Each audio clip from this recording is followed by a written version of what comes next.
Hello everyone, a very good evening to you all, to all my viewers and to all my wonderful students. Guys, today's question is from family law. Family law that we all know and that you all adore, that you all love. Family law से एक बड़ा ही important सवाल है minority से कि who is the natural guardian. I am reading it out for you that who is the natural guardian of a Hindu minor married girl. अगर Hindu minor married girl है, देखिएगा इस बात को समझिएगा, हिंदू मैरिड गर्ल नहीं पूछा जा रहा है, पूछा जा रहा है कि natural guardian Hindu minor married girl का कौन है. अगर लड़की है जो माइनर है और शादीशुदा भी है तब उसका नेचुरल गार्जियन कौन होगा. Options are father, mother, mother in law and husband.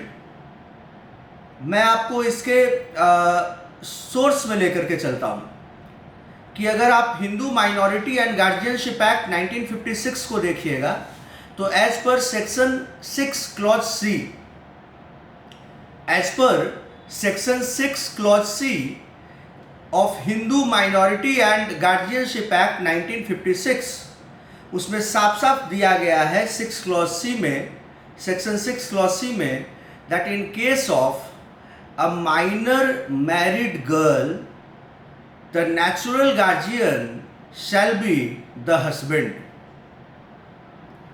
मतलब हमारा सही ऑप्शन कौन सा होगा? Option D.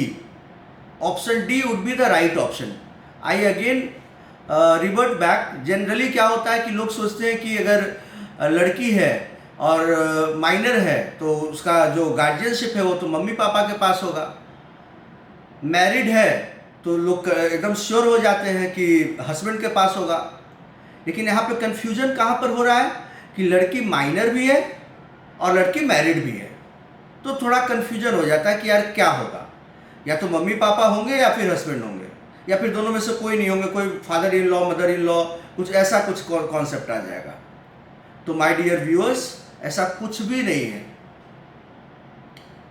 The sins the girl is married now, even if she is a minor, once she is married, the natural guardianship belongs to husband.